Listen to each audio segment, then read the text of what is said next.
X has launched Stories, which is essentially news and the commentary around them combined by AI and giving you a snippet. What this actually looks like in practice, I've been seeing this over the last week, and why I think it's important, it's actually really useful. Essentially, on Twitter, it's famous, or X, it's famous for having like a trending section when a big event happens or when tweets are going viral around something.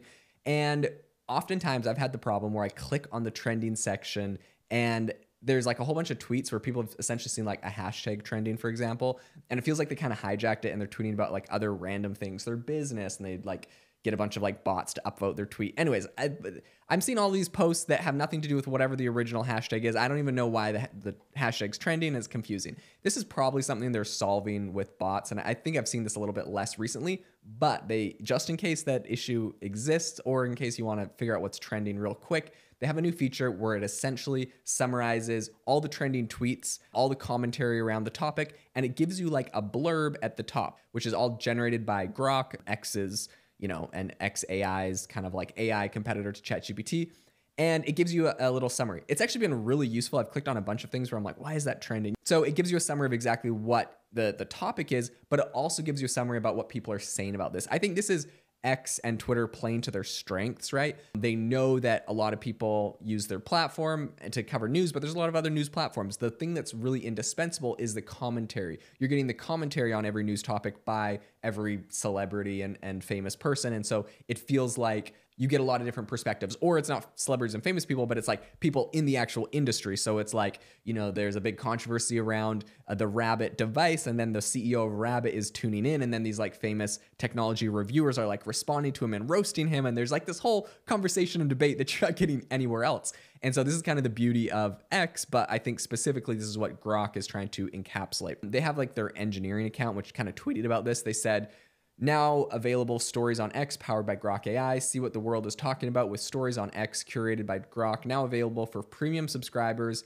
in the Explore tab. Okay, so not everyone is able to see this. You have to be a premium subscriber because that's what you need to use Grok. And so that's probably why I've seen it. So this is really interesting. Something else that was interesting about this is that there was a post published on Friday on X by tech journalist Alex Kantroskids, and he said that Elon actually personally emailed him, which to me, that's interesting because I feel like Elon and the press have like a complicated relationship. And a lot of times I think like if you email press@tesla.com, it just auto responds with a poop emoji. Maybe they changed that, but like they haven't really been like big fans of the press, and the press kind of, it's got like a little battle going on with Elon most of the time, it feels like, from a lot of the articles I see. So anyways, it's interesting that Elon is directly just finding tech reporters and sending them an email. So anyways, Alex said in a tweet recently, quote, "New Elon Musk emailed me about his plans for AI news on X. The idea is to use AI to blend breaking news and commentary, building real-time summaries of events. You can go deeper via chat on Grok.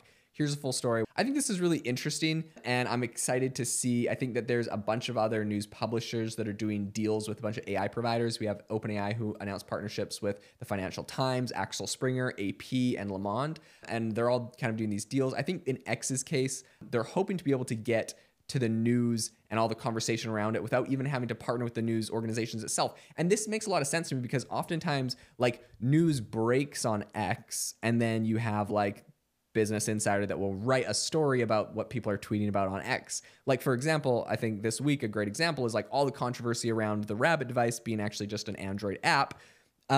Like all of the controversy happened on X because you literally had technologists, jailbreaking it and showing it on their phone. They posted on X, and then the CEO of Rabbit is responding to them on X, and they're going back and forth saying that he's not telling the truth. And this whole conversation is happening on X. All of that then gets taken and written into an article. So why would Grok or XAI or X or Elon Musk, whatever, why do they need to make a partnership with the newspapers writing about the content happening on their platform? If they have the platform, they can just summarize it and essentially become a de facto news organization, essentially, or something, right? Or at least kind of get you the info in a different, quicker way. So all of this is very interesting, and I'll definitely keep you up to date as this story evolves and as they add more AI features to Grok and to X. If you enjoyed the episode today, I would love it if you could write a review, subscribe on YouTube if you haven't already, or follow us on Apple or Spotify, wherever you get your podcasts. And I hope that you have an amazing rest of your day.